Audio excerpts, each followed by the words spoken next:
এটা পাট শাক কুচি। পাট শাকটাকে বেছে ধুয়ে জল ছড়িয়ে ছোটো করে কেটে নিয়েছি, সঙ্গে নিয়েছি হচ্ছে রসুন কুচি। আজকে রান্না হচ্ছে পাট শাক। তার জন্য দেখো কড়াই বসিয়েছি, কড়াইটা গরম হয়ে গেলে তেল দিয়েছি, তেলটা গরম হয়ে গেলে ফোড়ন দেব। ফোড়নের জন্য নিয়েছি আমি হচ্ছে সাদা জিরে, কালো জিরে আর হচ্ছে তোমার রাঁধুনি আর দুটো শুকনো লঙ্কা। তেলটা গরম হলে আমি ফোড়নটা দিয়ে দেব। তেলটা আমার গরম হয়ে গেছে, এবার আমি ফোড়নটা দিয়ে দিচ্ছি।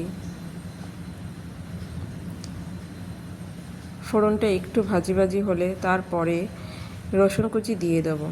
এটা খুবই অল্প পরিমাণ সামগ্রী দিয়ে রান্না,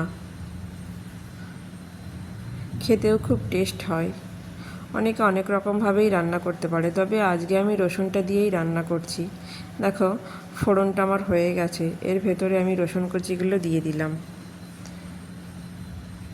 রসুন কুচি দিয়ে দিলাম। রসুন কুচিটা একটু ভাজা ভাজা হবে, তারপরে একটুখানি হালকা লাল লাল হবে, বেশি লাল করব না, তাহলে ভালো লাগবে না। তার ভেতরে আমি দিয়ে দেব লঙ্কার পেস্ট।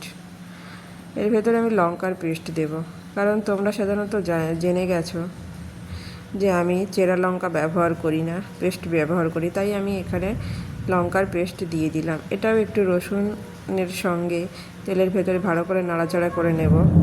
তারপরে দেব হচ্ছে একটু হলুদ গুঁড়ি। হলুদটাকেও আমি একটু নাড়াচাড়া করে নেব। তারপরেও দেব হচ্ছে লবণ হলুদ দিয়ে আমি বেশ ভালো করে একটু নাড়াচাড়া করে নেব সমস্ত মশলার সঙ্গে।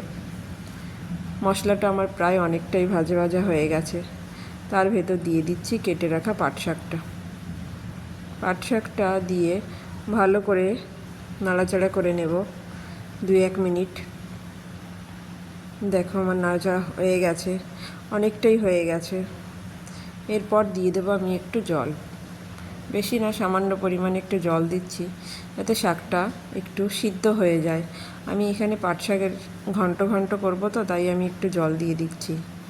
অনেকে এই জল ছাড়া যে ভাজিটা হচ্ছিল সেটাও করে খাওয়া যায়, সেটাও খুব ভালো লাগে। দেখো পাট শাকটা আমার জাল উঠে গেছে, জল ঝরানো পর্যন্ত জাল দিয়েছি। দেখো কত সুন্দর হয়েছে, দেখো পাট শাকটা। এবার আমি নামিয়ে নেব।